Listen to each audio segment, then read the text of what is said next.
So I'd like to introduce her. Thank you for inviting me. Thank you. This presentation really is on the back of many pieces of work I've done, and this one's probably been led by the patients more than anyone else. And the background really is about the ward round and how fast the ward round had become. Lots of pressures on cardiac wards and on cardiac beds, and it was long overdue that we needed to start focusing back on the patient really. And the patients in the post-operative period, which were the most problematic for us, were the post-operative infections. And it was those that possibly may have post-operative infection that I and my colleagues were most interested in.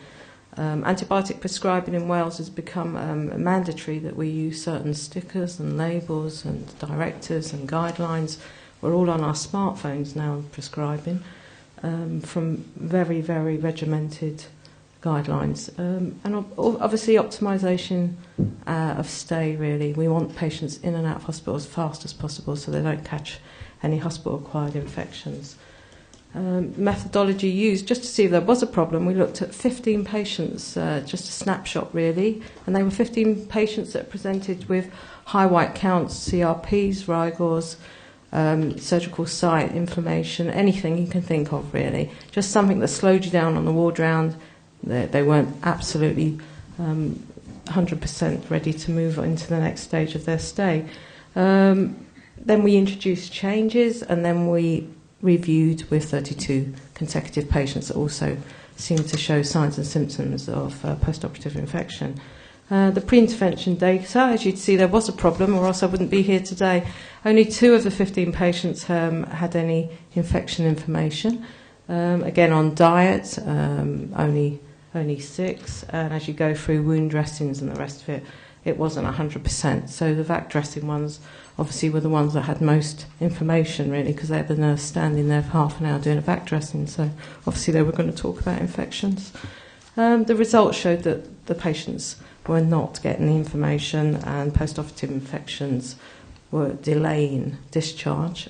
Patients weren't really happy and satisfied with the care we're getting. In fact, they were confused. When I went round, there was a massive amount of confusion around what was happening, not just from the patients, but from the nursing staff as well, and other medical staff.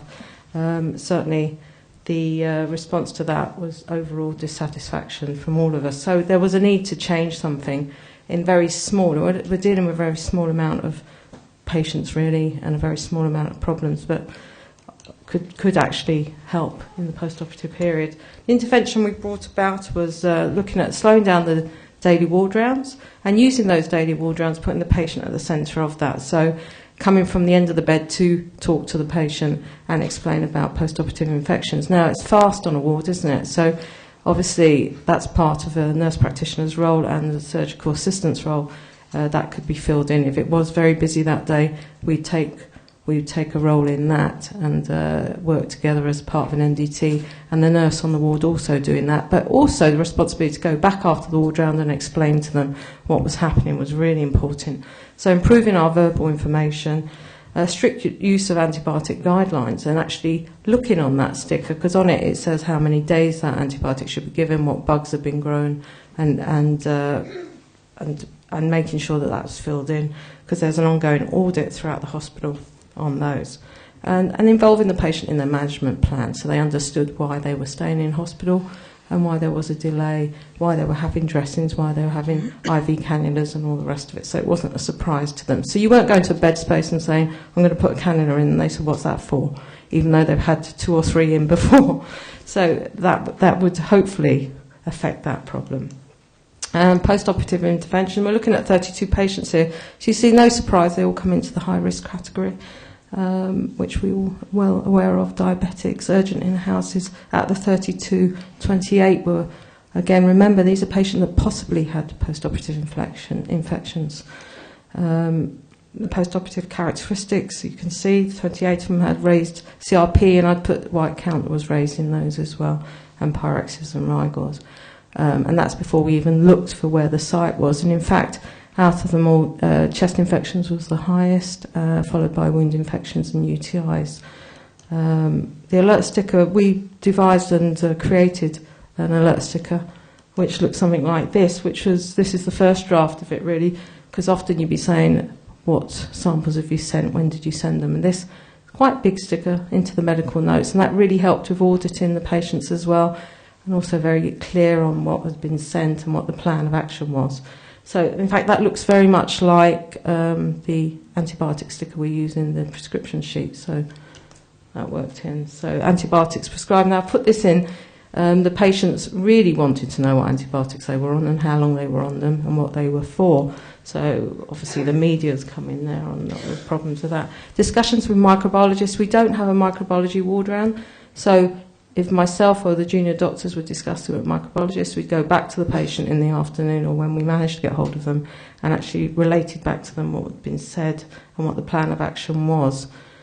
And patient information on infections. You can see we're still not hitting 100%, so we've still got some way to go, which would reflect who was on the ward round, really. Remember, this is an SPR was leading the ward round.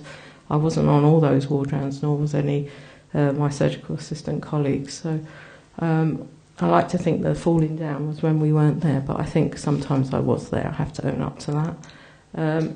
Wound healing process, I have a presentation for doctors and nurses, and I changed a bit of that for the patients and managed to get round the bays so that I would actually give them, if they wanted to join in and watch, a lecture on their wound healing so they'd understand what they could do to help in the process, whether it be it diet or inactivity, looking after the sternum or the leg. And I had good positive feedback on that as well, and that didn't take a lot of work, surprisingly. Fact dressing patients were different. They were very well educated, again, because of the time that the nurses we'd have to do the dressings. And the results overall, improvement in communication. It's an ongoing study, this, because we have to completely change the attitude and awareness of everyone on the ward round, really. So, you know, if the patients haven't got the information, it's feeding back to someone that they need to return to that patient. And the fact that they are very aware now how long they're going to stay, what antibiotics they're on, when those antibiotics end. And if you go to a bed now, they'll say, you don't have to ask the nurses much because the patients know it all. So they'll say, my antibiotics are finishing in 2 days, I'm going on to oral antibiotics to go home. They've got all the information completely, and as well as dressings and what dressings they take home with them, they're able to relate that information back to GPs and to community nurses. So in conclusion, obviously the urgent patients were a problem for us, and the diabetic patients were our highest risk category, and we continue to be very observant of those patients, and in fact they're the ones that are mostly aware of infections into their life and in their lifestyles. Ongoing audit is essential as well, so at present we're doing an audit of every single patient going through and whether they show any signs of infections and what infections come out. And out of the 32 patients, 15 came back with positive cultures, so you can look at the others, even though they received IV antibiotics. At 15 we had positive cultures only. A majority of patients wanted to be involved. They was informed, really. There was always some patients who don't want to know anything, thank you very much, and just get on with the job. But overall, I'd say the majority did. And it's returning to the ones that didn't want to know, especially if they had problematic infections that did require them to stay in for a long time. But overall, it was a good, positive result. So very little input, really. Just a little bit of education in the afternoon and being on the ward round. Thank you.